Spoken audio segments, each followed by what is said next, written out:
The first time Eliza Morgan saw her daughter's eyes change color, she dropped a ceramic bowl that shattered across the kitchen floor. 5-year-old Lily had been coloring at the table, humming softly to herself, when she looked up with a question about dinner. That's when Eliza saw it. The soft brown of Lily's eyes darkening to a piercing midnight blue, the exact shade that had haunted her nightmares for 8 years. "Mommy, your bowl broke," Lily said, her eyes now perfectly normal again, the warm chocolate brown Eliza had come to adore. Eliza stood frozen, ceramic shards scattered around her feet. "Stay in your chair, sweetie," she managed to say, her voice surprisingly steady, despite the panic flooding her system. "There's glass everywhere." "It's not glass, Mommy. It's ceramic," Lily corrected with the matter-of-fact confidence of a child who had recently learned the difference. As Eliza swept up the broken pieces, her hands trembled so badly she nearly cut herself. It wasn't possible. She'd convinced herself over the years that her daughter's occasional resemblance to Marcus was just her imagination, the product of fear and guilt that never quite left her. But this was different. This wasn't a familiar gesture or a similar laugh. This was his eyes, looking at her through her daughter's face. Later that night, after tucking Lily into bed with extra kisses and 2 bedtime stories, Eliza sat at her kitchen table, a cup of untouched tea growing cold before her. She pulled out her phone and scrolled to a number she'd promised herself she'd never call again. "It's happening," she whispered when the line connected. "Claire, it's happening again." The silence on the other end lasted 3 full breaths before her sister responded. "Pack a bag," Claire said.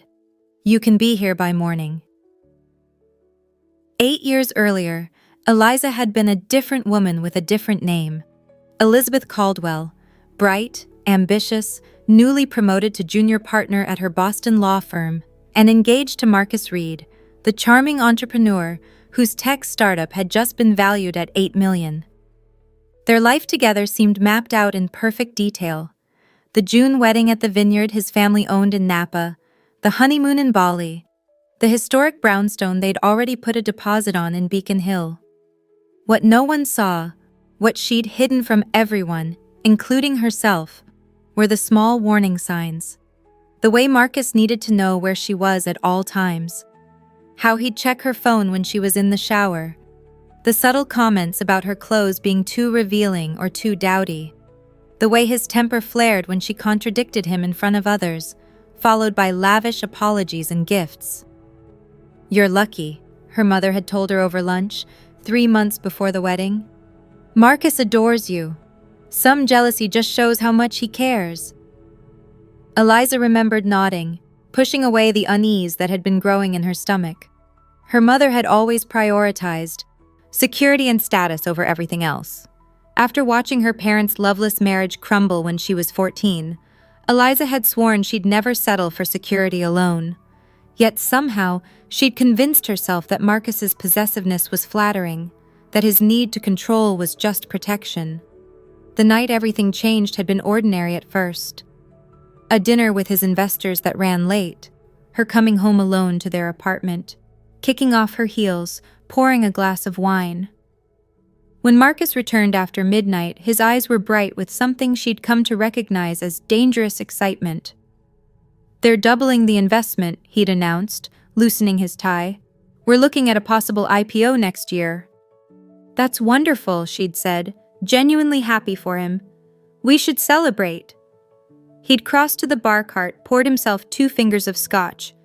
"I saw you talking to James tonight." The shift was so abrupt she almost missed it. James was one of the senior investors, a man in his 60s who had been nothing but professional. He had questions about the regulatory challenges, she'd answered carefully. "You were laughing pretty hard for a discussion about regulations." "Marcus, he was telling me about his new grandson. It was nothing." The glass in his hand hit the wall so fast she didn't see him throw it. "Don't lie to me." What followed was the worst night of her life. The accusations, the shouting, the moment he grabbed her wrists so hard they bruised. When he finally passed out from the alcohol, she'd sat on the bathroom floor, staring at her reflection in the mirror, a red mark blooming on her cheekbone where he'd shoved her against the wall. By dawn, she had made her decision. She called in sick to work, waited until Marcus left for the office, then packed a single suitcase. She withdrew the maximum amount from the ATM, left her engagement ring on the counter, and took a taxi to her sister Claire's apartment across town. "You can't just leave," Claire had argued, even as she helped Eliza ice her bruised face. "You need a restraining order, a lawyer. You need to press charges." But Eliza knew better. Marcus had connections throughout Boston, police officers, judges, former classmates now in positions of power. He would find her, charm everyone around her, make her seem unstable or vindictive. "I need to disappear," she'd said. "Completely." 3 days later, Elizabeth Caldwell ceased to exist. With Claire's help and her savings, she became Eliza Morgan, a paralegal who moved to Asheville, North Carolina, where nobody knew her face or name. She changed her appearance. Her honey blonde hair dyed a subdued brown, colored contacts to change her green eyes to hazel, a new wardrobe that favored comfort over style. She didn't know she was already 6 weeks pregnant when she fled. Asheville had been a revelation. The mountain town with its artistic community and laid-back atmosphere couldn't have been more different from Boston's competitive, status-conscious environment. Eliza found work at a small law firm that specialized in environmental cases, rented a modest cottage on the outskirts of town, and slowly began to breathe again. When she discovered her pregnancy 2 months after arriving, her first instinct had been panic. A child would tie her forever to Marcus. If he ever found out, he would never stop looking for them. But terminating the pregnancy felt like another kind of violence, one she couldn't bring herself to commit after escaping Marcus's control over her body. "I'll protect you," she whispered to her growing belly each night. "He'll never find us. He'll never hurt you." Lily had been born on a crisp autumn morning, a healthy 7 pounds, with a shock of dark hair and eyes that, like many newborns, were a cloudy blue-gray. When they eventually settled into a warm brown, Eliza had felt a profound relief. Nothing about her daughter reminded her of Marcus, until now. The drive to Claire's home outside of Richmond took just over 4 hours. Eliza left before dawn, Lily still in her pajamas, bundled into the back seat with her favorite stuffed rabbit and a backpack hastily filled with essentials. "Is this a surprise vacation?" Lily asked sleepily, as they merged onto the highway. "Something like that, sweetheart," Eliza replied, eyes constantly checking the rearview mirror. "Aunt Claire misses us." "Will I miss school?" "Just for a little while. I've already talked to your teacher." This was a lie. Eliza had sent a brief email to Lily's kindergarten teacher claiming a family emergency, but she had no idea how long they would be gone. All she knew was that she needed to get Lily away from Asheville, away from the life they'd built, until she could figure out what was happening. Claire was waiting on the porch when they pulled into the driveway of her farmhouse. In the 5 years since she'd helped Eliza escape, Claire had left Boston too, marrying a veterinarian and moving to his family's property in rural Virginia. The sisters hugged tightly while Lily explored the unfamiliar yard, fascinated by the chickens pecking near the old barn.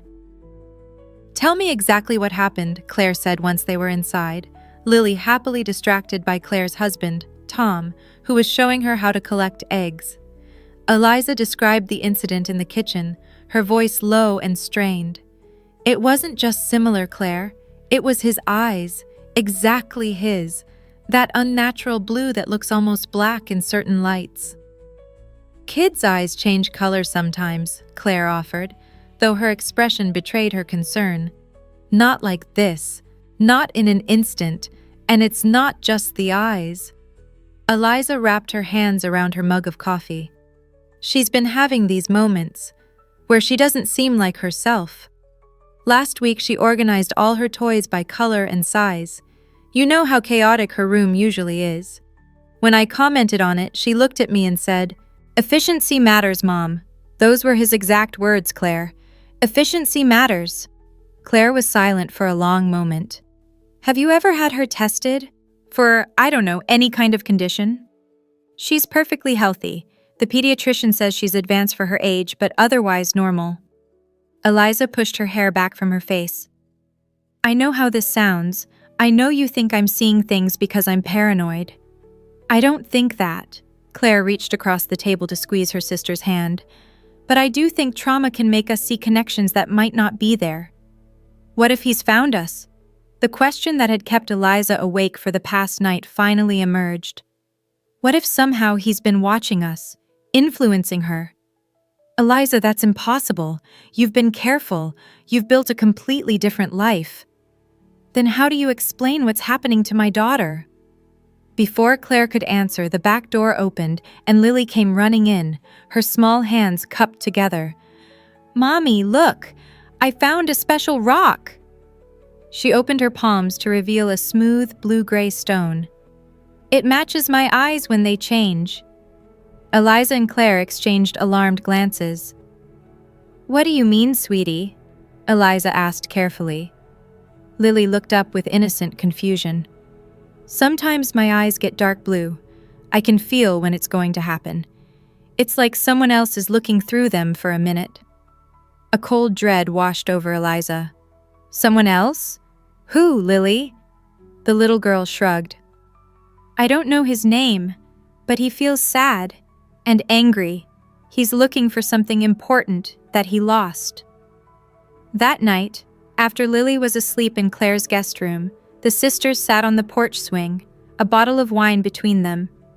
The spring air was cool, fireflies beginning to blink in the gathering darkness. We need to consider all possibilities, Claire said, breaking the heavy silence. Even the ones that seem unbelievable. Eliza took a long sip of her wine. Like what? That my 5-year-old daughter is somehow channeling her biological father, whom she's never met? That's not just unbelievable, Claire. It's impossible. Is it? People have been reporting strange connections between parents and children for centuries. Twins who feel each other's pain across distances. Mothers who know instinctively when their child is in danger. This is different. Is it? Marcus is Lily's father, whether you want to acknowledge that or not. Half of her DNA comes from him. Eliza stood abruptly, moving to the porch railing. I've spent 5 years trying to forget that fact. 5 years building a life where he doesn't exist. But he does exist, Liz. And from what you've told me, he's a man who gets what he wants. What if what he wants now is his daughter? The question hung in the air between them. Eliza had considered this possibility in her darkest moments of fear over the years, that Marcus would somehow discover Lily's existence and come for her. But she'd taken every precaution. No birth announcement, no social media presence, no connection to her former life beyond Claire. Even if he somehow found out about her, Eliza said slowly, how would that explain what's happening? The eye color changes? The things she says? Claire hesitated. What do you know about his family? His background? Not much. He was private about his childhood. I know his mother died when he was young. His father raised him alone. Eliza frowned, trying to remember details Marcus had shared reluctantly over their 2 years together. He mentioned once that his grandmother was different, that she knew things she shouldn't have been able to know. Like what? He wouldn't elaborate, said his father forbade discussion of it, called it superstitious nonsense. Eliza turned back to face her sister. You can't seriously be suggesting some kind of, what, psychic connection? Possession? Claire sighed. I don't know what I'm suggesting, but Lily clearly believes someone else is looking through her eyes sometimes. A man who's sad and angry and looking for something he lost. She gave Eliza a meaningful look. That sounds an awful lot like a man whose fiancée disappeared without a trace. The realization hit Eliza like a physical blow. You think he's dying? That this is some kind of connection forming as he's passing away? It's one possibility. Or he could be perfectly fine and somehow tracking us down as we speak. Eliza's voice shook slightly. Either way, we're not safe here. We need to move again. And go where? How many times can you uproot Lily's life? She's starting to form memories now, connections, friends at school. At some point, running creates more harm than it prevents. Eliza knew her sister was right. The first move had been necessary for survival. But Lily deserved stability, a childhood free from constant fear and upheaval. "What's the alternative?" she asked quietly. "Wait for him to find us? Or for whatever this is to get worse?" Claire was silent for a long moment. Maybe it's time to find him first. The plan they formulated over the next 2 days was simple but terrifying. Claire would return to Boston, ostensibly for a conference related to Tom's veterinary practice. While there, she would discreetly gather information about Marcus Reed, his current status, his whereabouts, whether there had been any indication he knew about Lily's existence. "It's too dangerous," Eliza protested. "If anyone connects you to me, no one will," Claire assured her. "It's been 5 years. I'll be careful. I'll use the conference as cover and just do some basic research, public information only." While Claire was gone, Eliza would stay at the farmhouse with Lily and Tom. The rural location was secure, set back from the main road with a long driveway that made unexpected visitors impossible. The morning Claire left, Lily experienced another episode. She had been helping Tom feed the chickens when suddenly she went completely still, staring into the distance. When Tom asked if she was okay, she turned to him with those midnight blue eyes. "The woman in the photograph isn't real," she said in a voice that sounded older, more articulated than her usual 5-year-old speech. He replaced her because he couldn't bear to see the real one anymore. Then, just as quickly, she was Lily again, giggling as a chicken pecked at her shoelaces. Tom related the incident to Eliza with obvious concern. "I've never seen anything like it," he admitted. It was like someone else was speaking through her for a moment. Eliza felt the now familiar cold dread settle in her stomach. What photograph was she talking about? "I have no idea. We don't have many photographs around the house." That night, after Lily was asleep, Eliza searched Marcus's name online for the first time in 5 years. Her hands trembled as she typed, half expecting alarms to sound, for her location to be immediately compromised. But there was only the quiet hum of the laptop and the results loading on the screen. Marcus Reed was still very much alive. His company had gone public 2 years ago, making him a multimillionaire.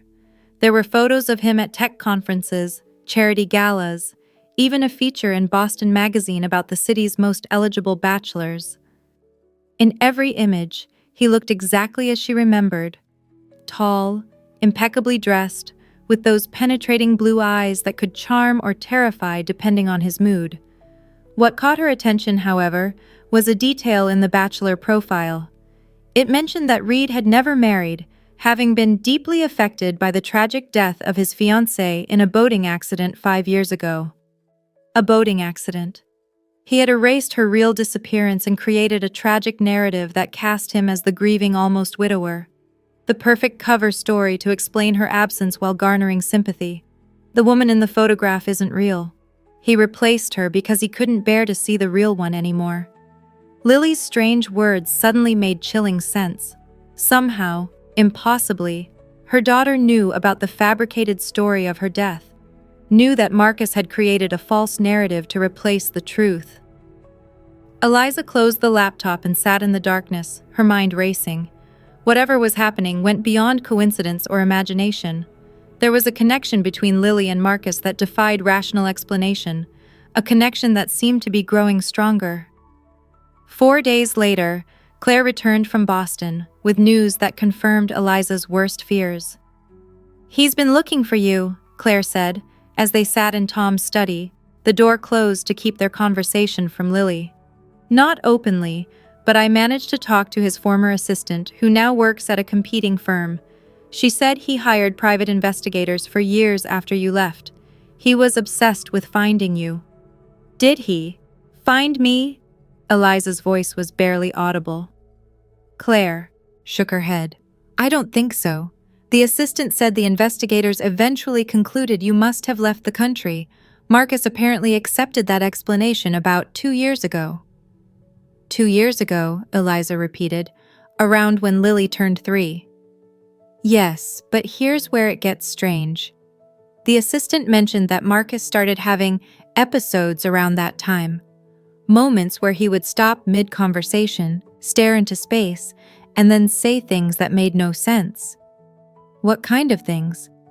She didn't elaborate, but she said it worried the board enough that they insisted he see specialists. The official explanation was exhaustion and stress, but there were rumors of something more serious. Claire hesitated.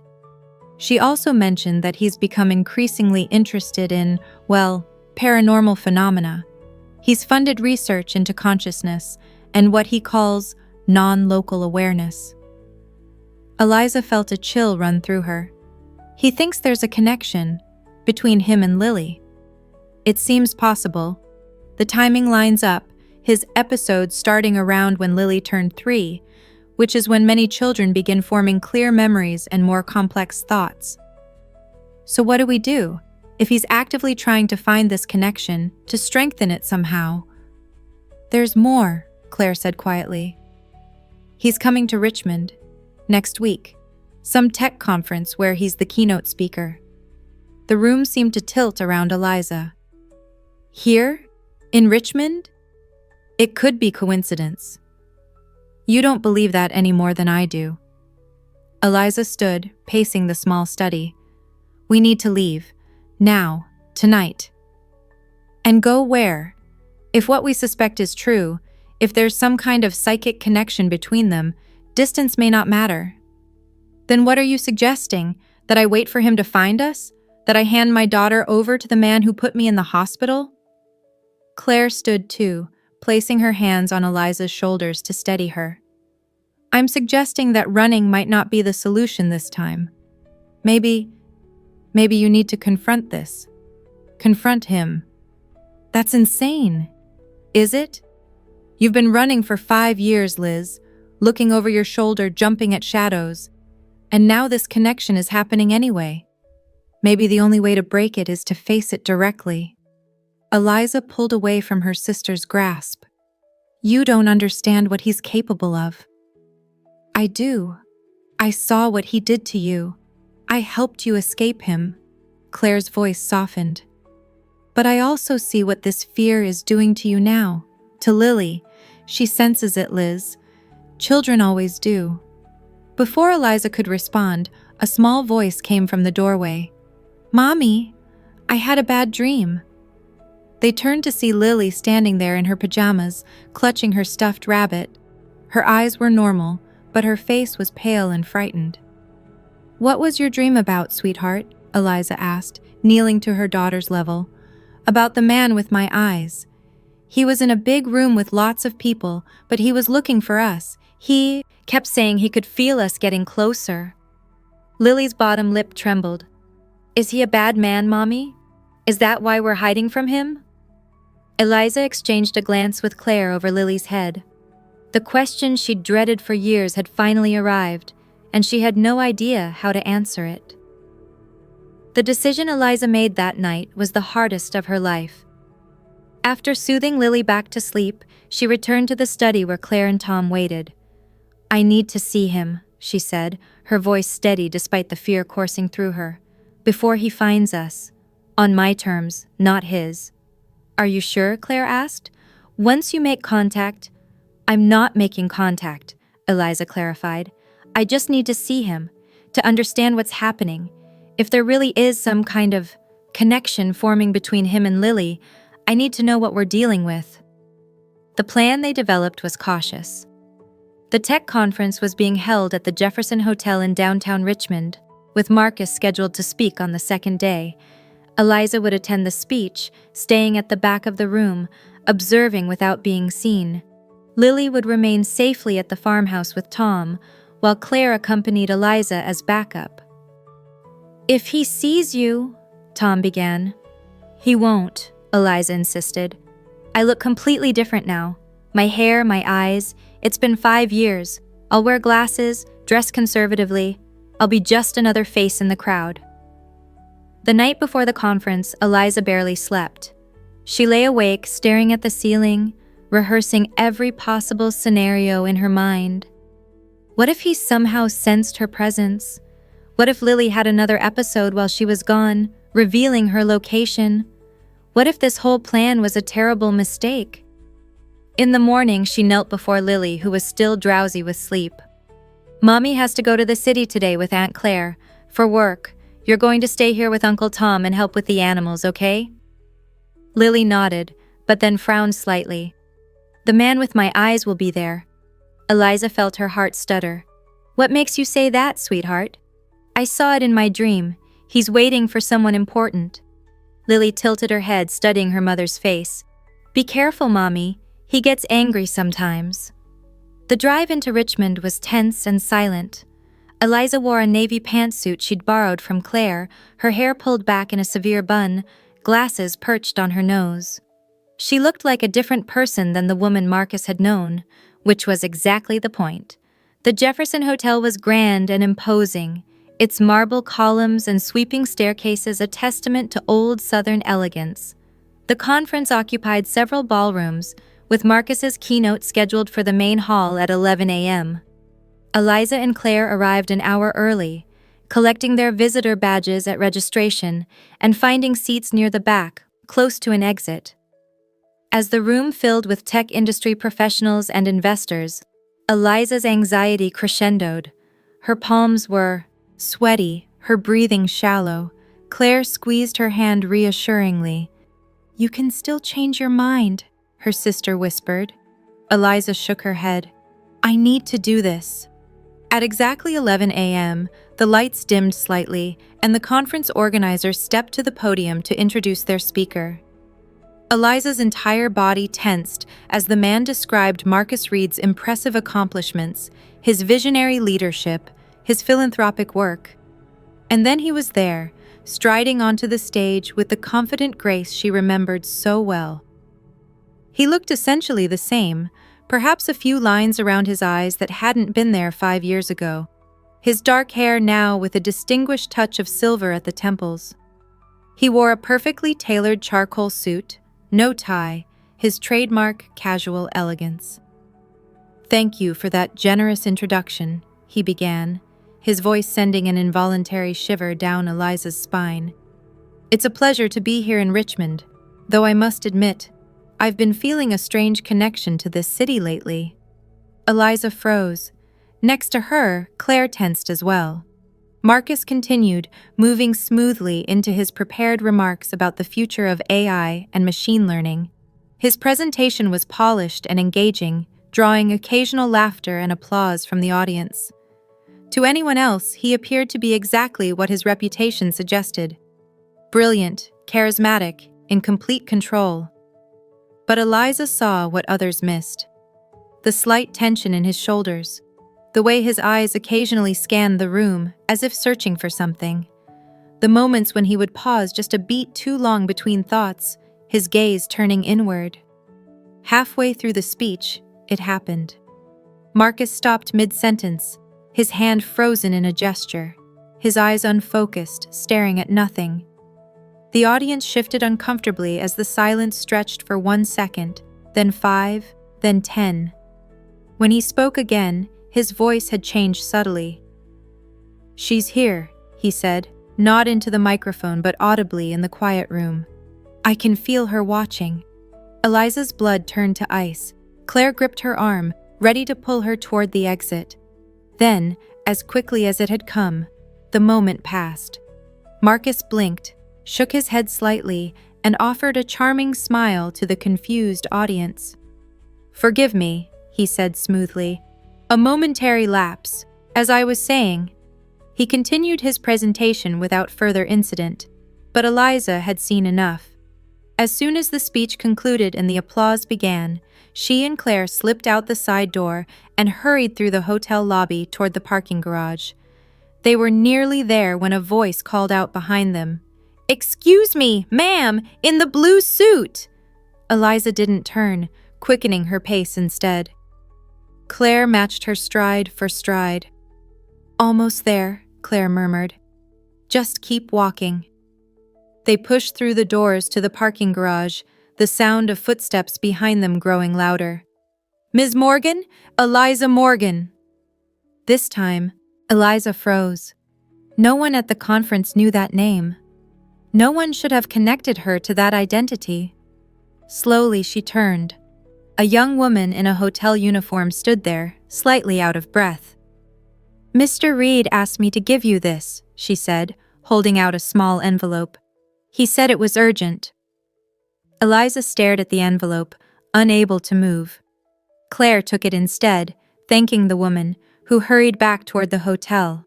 In the safety of Claire's car, Eliza finally opened the envelope with trembling fingers. Inside was a single business card with Marcus's name and contact information.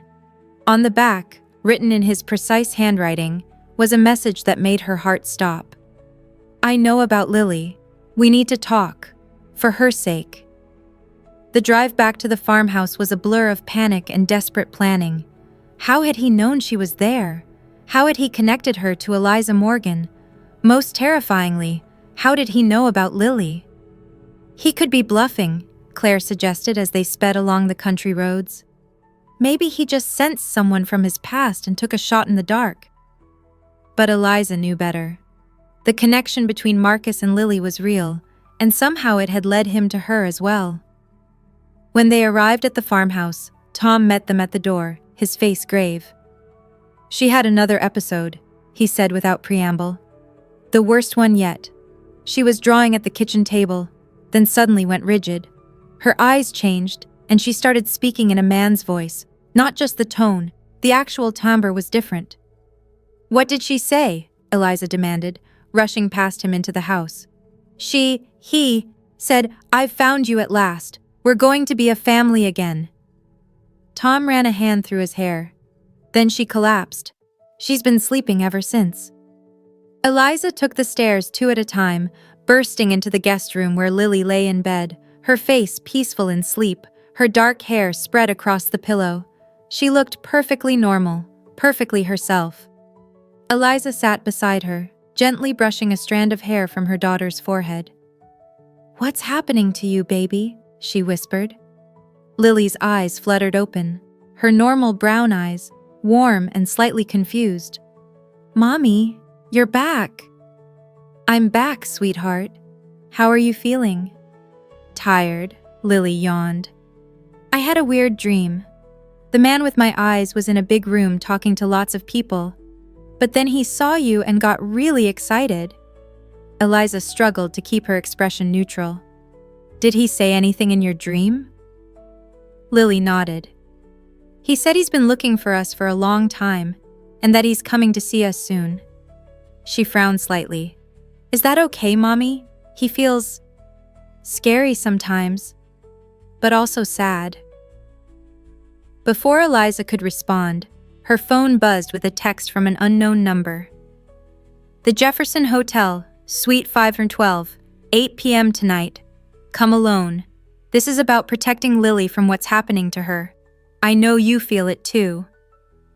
M." Eliza stared at the message, her mind racing. How had he gotten her number? The same way he'd discovered her new name, presumably.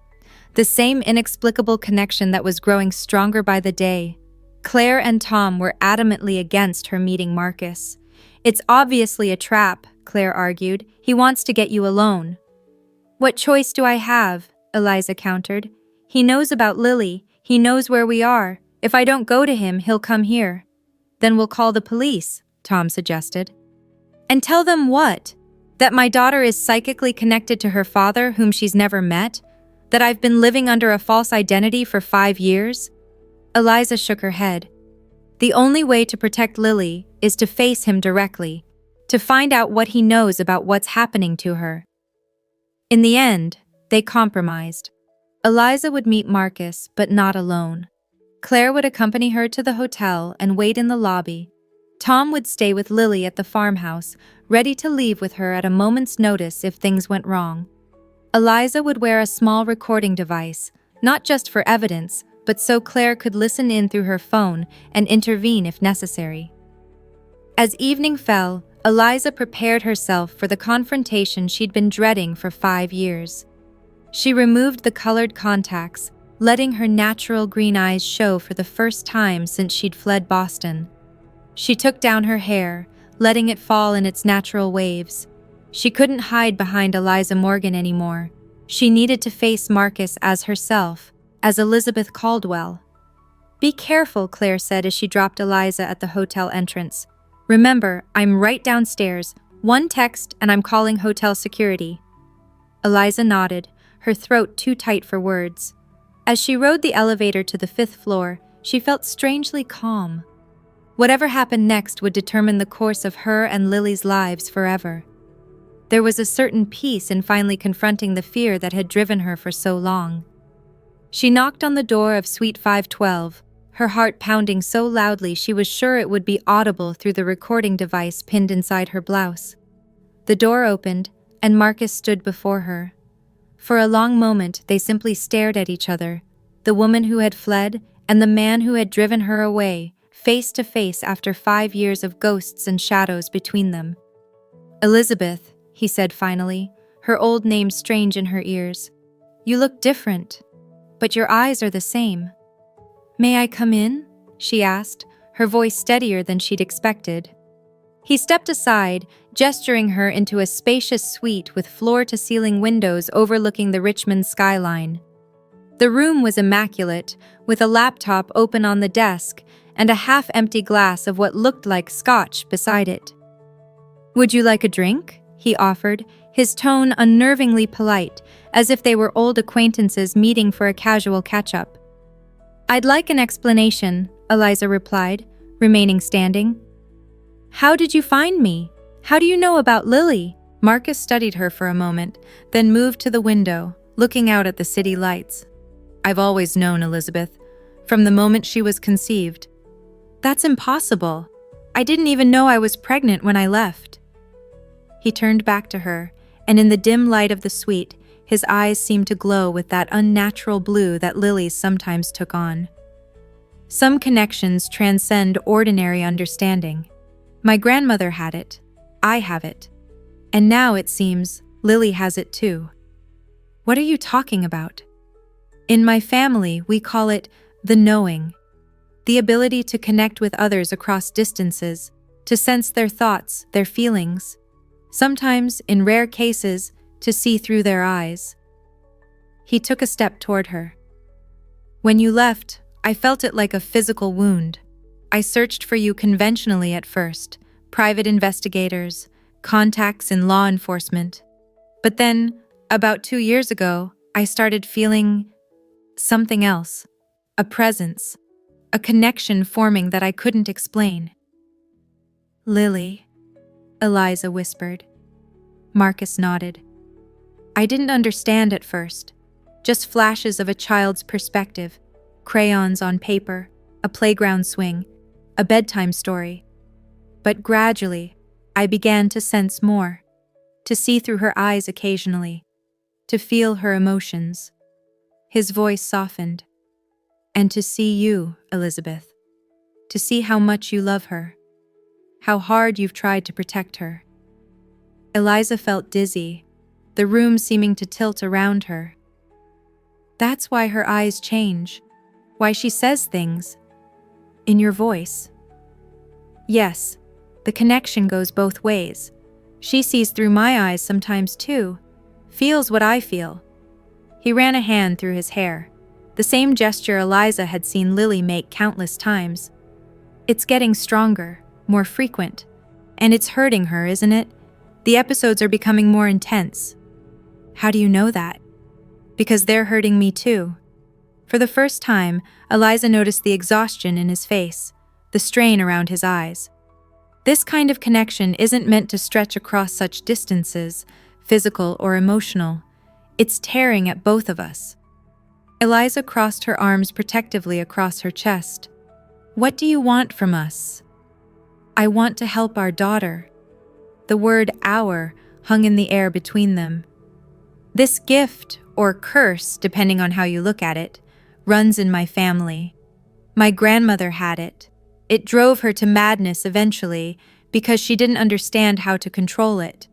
My father forbade any discussion of it, tried to suppress it in me. But it can't be suppressed, only channeled, directed. And you know how to do that? I've learned, over the years, especially since the connection with Lily began. He moved to the desk, opening a drawer and removing a leather-bound journal. This was my grandmother's, her notes, her experiences, the techniques she developed to manage the knowing. He held it out to her, but Eliza didn't move to take it. Why should I trust anything you say? The last time we were alone together, you put me in the hospital. Pain flashed across Marcus's face. I know, and there's nothing I can say that will ever make that right. He set the journal down on the coffee table between them. I was a monster that night. The alcohol, the jealousy, the need to control everything and everyone around me. I've spent 5 years in therapy trying to understand why I became that person, why I hurt the one person I truly loved. Don't, Eliza said sharply. Don't talk about love. You didn't love me. You wanted to possess me. You're right. His admission surprised her. What I felt wasn't love. It was obsession, insecurity, fear disguised as affection. I didn't know the difference then. He paused. I do now. Eliza studied him, looking for signs of the manipulation she'd become adept at recognizing. But all she saw was weariness and what appeared to be genuine concern. So what are you proposing? She asked cautiously. That you teach Lily how to control these episodes? Yes, but it's more than that. Marcus hesitated. The connection between us is too strong to sever completely. Trying to force it closed would harm her. She needs to learn how to open and close it at will, how to protect her own mind while still acknowledging the bond. And that requires what, exactly? You in her life? Regular visits? Shared custody? The very thought made Eliza's stomach clench with fear. It requires us to stop fighting what's happening. Marcus's voice was gentle, but firm. I'm not asking to take her from you, Elizabeth. I'm asking for a chance to help her, to be part of her life in whatever way you deem appropriate, with whatever safeguards you need. Eliza laughed bitterly. Safeguards? Against the man who threatened to kill me if I ever left him? Who tracked me across the country? Who's been invading my daughter's mind? Not intentionally, he countered. The connection formed on its own. I've been trying to minimize it, to pull back when I feel it happening, but it's getting stronger despite my efforts. He moved toward her, stopping when she instinctively stepped back. I understand your fear. I've earned it. But this isn't about you and me anymore. It's about Lily. The mention of her daughter's name cut through Eliza's anger. She had a seizure today, after your speech. Tom said she was speaking with your voice. Concern washed over Marcus's face. That's what I've been afraid of. The episodes are becoming more physical, more dangerous. He gestured to the journal on the table. There are accounts in here of family members who experience similar connections. Without proper guidance, the consequences can be severe. Psychological breakdown, physical symptoms that no doctor can explain or treat. You're saying she could be permanently harmed by this connection? Yes, and so could I. For the first time, vulnerability showed clearly in his expression. I'm not using this to manipulate you, Elizabeth. I'm genuinely afraid for her, for both of us. Eliza moved to the window, needing space to think. The city sprawled below, thousands of lives intersecting, none as bizarrely complicated as hers had become. She thought of Lily's episodes, growing more frequent and intense. The fear in her daughter's eyes when she spoke of the man with my eyes. If I agree to this, she said finally, turning back to face him, there would be conditions, non-negotiable ones. Name them. You would never be alone with her, not for a second. I or someone I trust would be present at all times. Marcus nodded. Understood. No legal claims, no attempts to establish paternity or seek custody. Agreed. At the first sign that you're reverting to your old behavior, any controlling tendencies, any anger issues, it ends immediately. Of course. Eliza took a deep breath. And you tell me everything about this knowing, about your family history, about what Lily can expect as she grows older. I'll tell you everything I know. He gestured to the journal, starting with that. My grandmother's experiences, in her own words. Eliza finally moved to pick up the journal, feeling its worn leather cover, the weight of generations of secrets contained within. I need time to think, to read this, to decide if I'm willing to risk Lily's safety on your word. I understand. Marcus reached into his pocket and withdrew a business card, different from the one he'd sent her earlier. My private number. When you're ready to talk again, call me, day or night. As Eliza took the card, their fingers brushed briefly. A jolt of something, not quite electricity, not quite emotion, passed between them, so tangible that they both gasped slightly. What was that?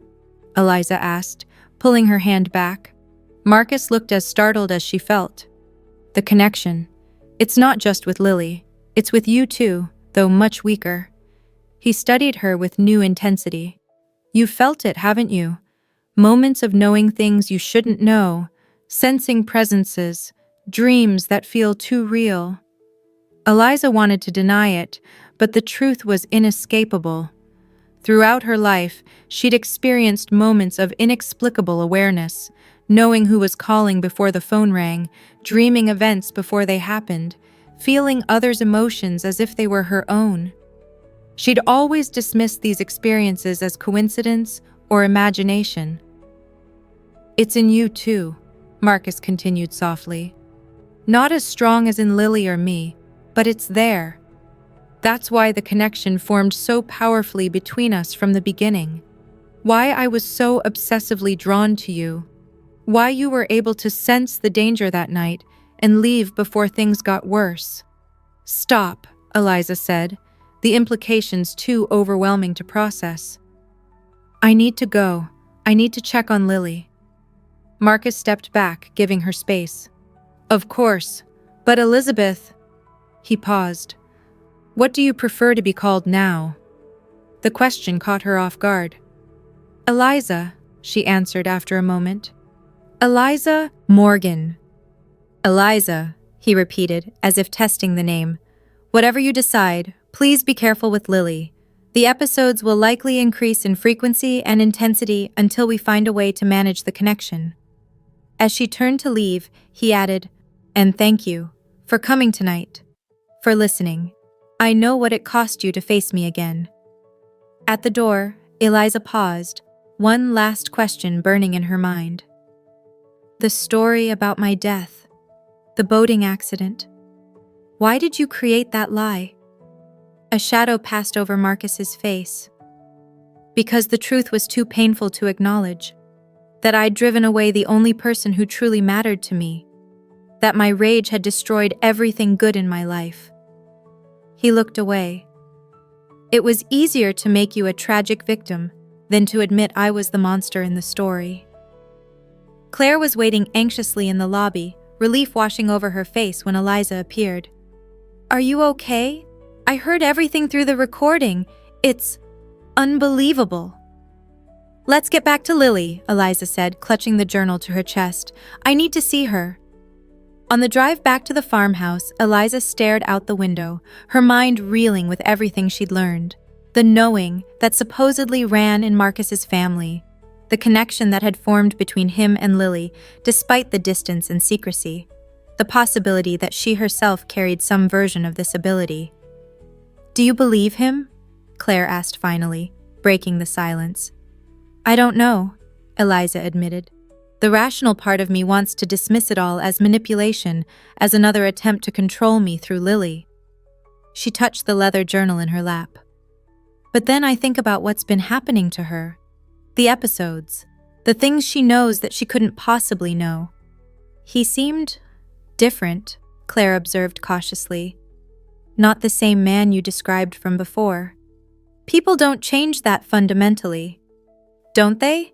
5 years is a long time. You're not the same person you were. Eliza had no answer for that. She had changed, had been forced to change by circumstance and necessity. Could Marcus have changed too? Or was this all an elaborate deception to regain control over her life? At the farmhouse, they found Tom sitting on the porch swing, his expression troubled. "She's sleeping again," he reported as they approached. "Had another episode about an hour ago. Less intense this time. She just stopped playing, looked up at me with those blue eyes and said, 'Tell my mother, I'm sorry for scaring her. I'm trying to control it.'" Eliza and Claire exchanged glances. "Those weren't Lily's words," Eliza said quietly. "No," Tom agreed. "They weren't." Upstairs, Lily slept peacefully, her stuffed rabbit clutched to her chest. Eliza sat beside her, watching the gentle rise and fall of her breathing, the occasional flutter of her eyelids as she dreamed. What dreams were visiting her daughter now? Were they her own, or was Marcus somehow present in her, sleeping mind as well? The thought should have terrified her, but instead, Eliza felt a strange resignation. Whatever was happening between father and daughter transcended normal understanding, and perhaps normal solutions as well. Late that night, after Claire and Tom had gone to bed, Eliza sat at the kitchen table with Marcus's grandmother's journal open before her. The handwriting was elegant but erratic, sometimes flowing smoothly across the page, other times jagged and pressed deeply into the paper, as if written in moments of extreme emotion. The accounts within were both fascinating and disturbing, visions that came true, connections with strangers that formed instantaneously and inexplicably, the ability to see through others' eyes, to experience their emotions, to know their thoughts. But also the toll this gift took. Headaches, seizures, periods of dissociation, relationships strained or broken by the inability to maintain normal boundaries. One passage in particular caught Eliza's attention. The strongest connections form between blood relations, parent and child, sibling and sibling. These bonds cannot be severed without grave harm to both parties. They must instead be acknowledged, channeled, controlled through practice and ritual. To deny the knowing is to invite madness. To embrace it without discipline is equally dangerous. The middle path is narrow, but navigable with proper guidance. Eliza closed the journal, rubbing her tired eyes. The implications were clear. If what Marcus had told her was true, then Lily needed his help to manage this inherited ability. Keeping them apart might be doing more harm than good. But could she trust him? After everything that had happened, could she risk allowing Marcus back into their lives? As if in answer to her unspoken question, her phone buzzed with a text. "Is she sleeping peacefully now? I've been trying to stay out of her dreams. M." Eliza stared at the message, a chill running through her. How had he known she was watching Lily sleep? Was this another manifestation of the knowing, or simply a good guess? She typed back, "Yes, no more episodes tonight." His response came immediately. "Good. I'm focusing on calming techniques my grandmother taught me. It seems to help create distance. Have you read her journal?" "Some of it. It's difficult to accept." A pause, then, "I know. It took me years to accept it myself. But Lily doesn't have years. The connection is growing stronger more quickly than it did for me." Eliza hesitated, then typed, "Why? Why is it happening so fast with her?" "I have a theory. May I call you?" She glanced at the clock, nearly midnight, then replied, "Yes." When her phone rang seconds later, she answered immediately, moving to the back porch to avoid waking the others. "My theory," Marcus said without preamble, "is that it's because of the separation. The knowing seeks connection, tries to bridge gaps. The greater the distance, physical, emotional, the stronger it pushes to connect. So because Lily has never met you, the connection is forcing itself more aggressively." "Yes." He paused. "There's something else you should know. The episodes, the connection, They often intensify during puberty. If we don't help her learn to control it now while she's young, the implication hung between them. How much time do we have? Eliza asked. I don't know. Months, maybe. Not years. His voice softened. I'm not using this to pressure you, Eliza. I'm telling you what I genuinely believe to be true, based on my family's history. Eliza looked out at the dark countryside, the distant pinpricks of lights from neighboring farms. If I agree to this, to letting you help Lily, I need guarantees. Legal ones. Whatever you need, restraining orders that allow supervised contact only, signed agreements about custody and parental rights, regular check-ins with a therapist for all three of us. He paused. I know words mean little after what happened. I know you need actions, safeguards. Yes, Eliza took a deep breath. And I need time to process all of this, to decide what's best for Lily. Of course, Marcus hesitated. But there is one thing that might help both of us be certain, a test of sorts. What kind of test? Meet me tomorrow. Bring Lily, somewhere public, with Claire and Tom present if you prefer. Let's see how she reacts to meeting me in person. If the connection is real, there will be signs, unmistakable ones. The thought of deliberately bringing Lily into Marcus's presence made Eliza's heart race with anxiety. And yet, she couldn't deny the logic. If this connection was real, if it was affecting Lily as dramatically as it seemed to be, then seeing them together might provide answers no amount of discussion could reveal.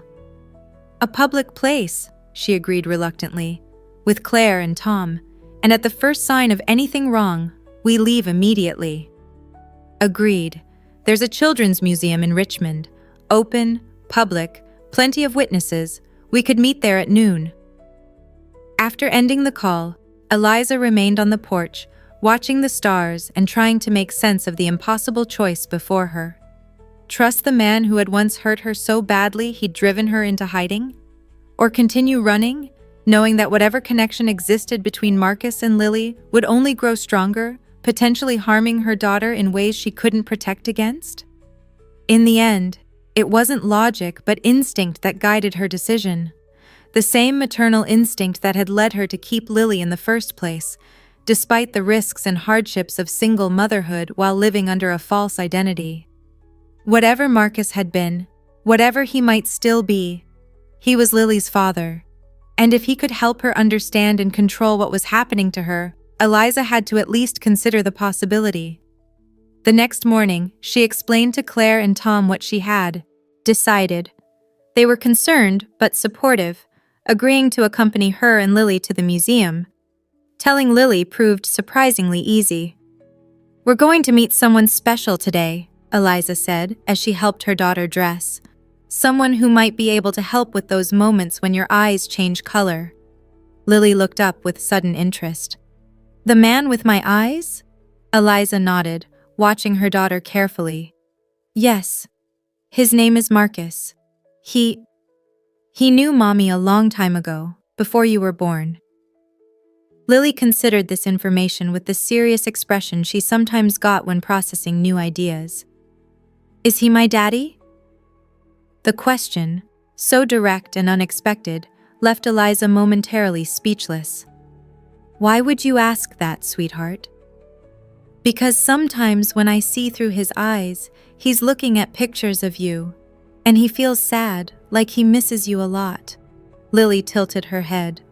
And because I don't have a daddy, and other kids do. Eliza knelt to her daughter's level, taking her small hands. Yes, Lily, he is your daddy, but it's complicated. He and Mommy haven't seen each other in a very long time. Because he made you sad? Yes, Eliza admitted, deciding that honesty, in simple terms, was the best approach. He made me very sad once. That's why we left and came to live in Asheville.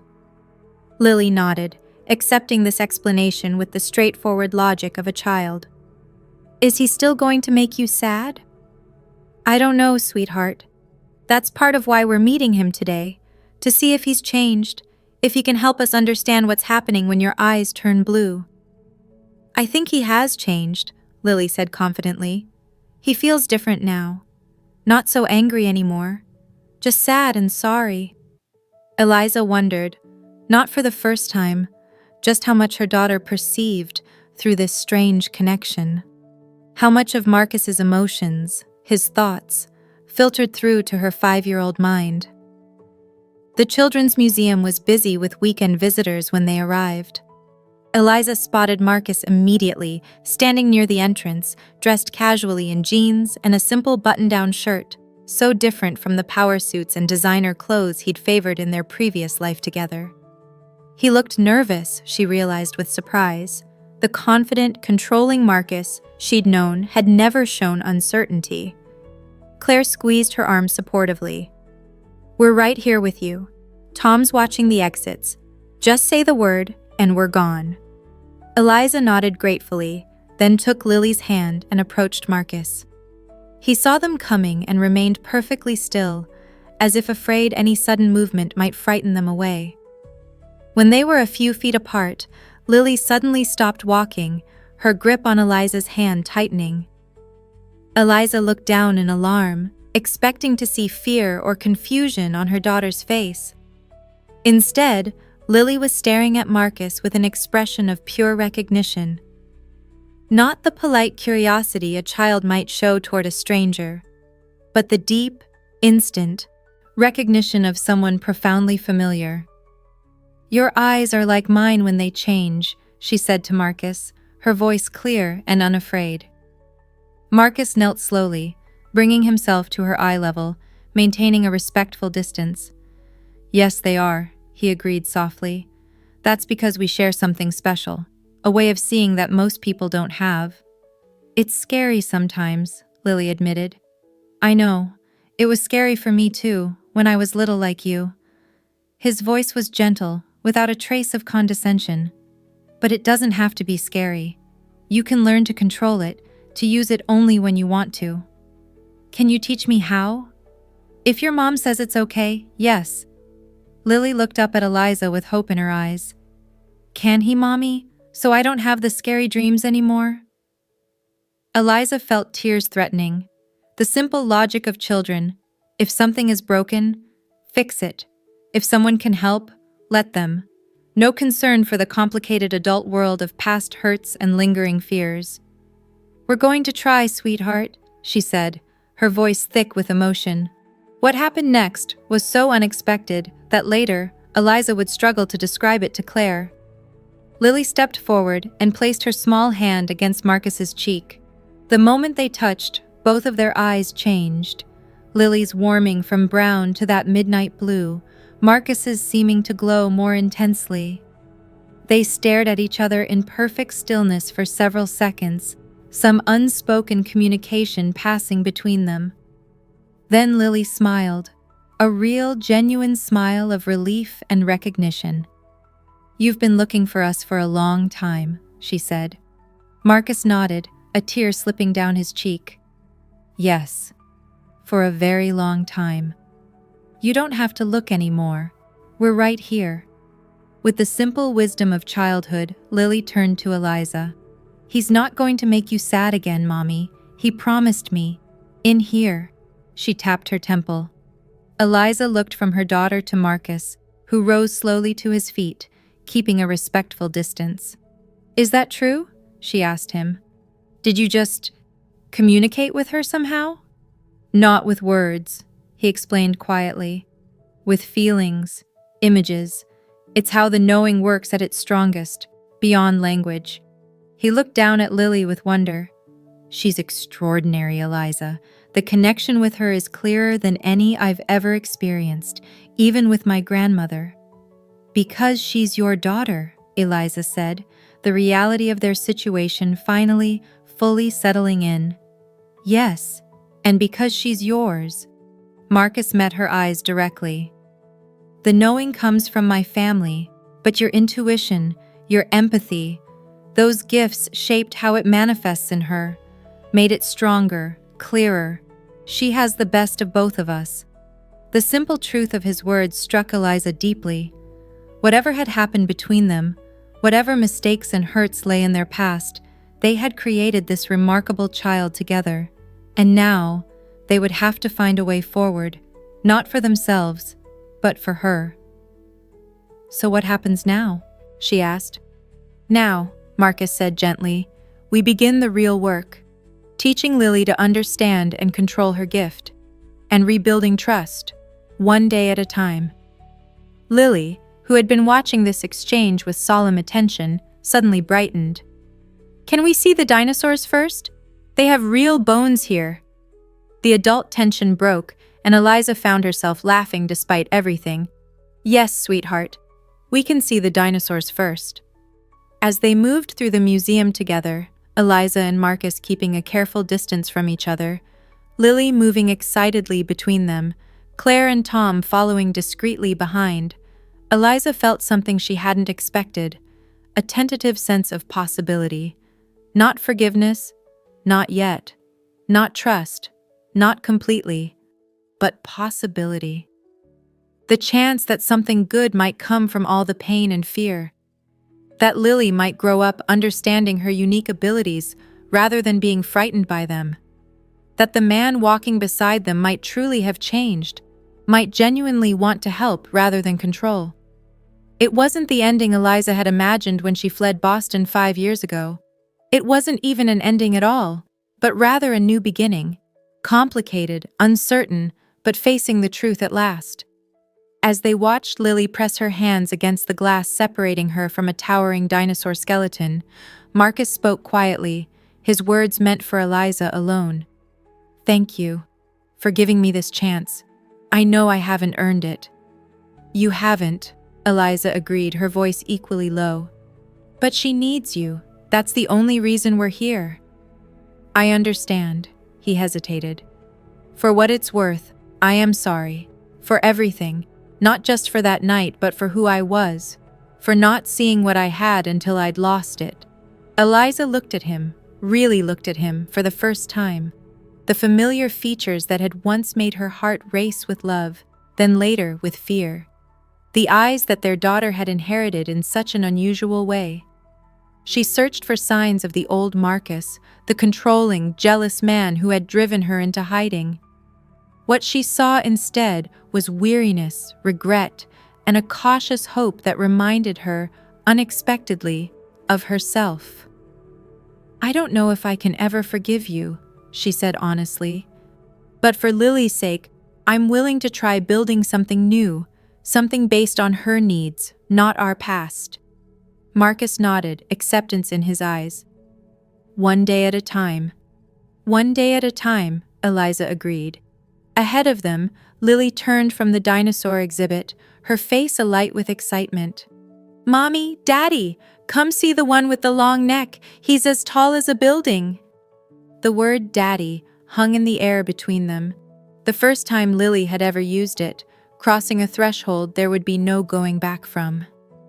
As they moved forward together to join their daughter, Eliza felt the weight of the past lifting slightly. The road ahead would not be easy. There would be difficult conversations, boundaries to establish, trust to build slowly and carefully. The knowing that connected Marcus and Lily would require understanding and patience from all of them.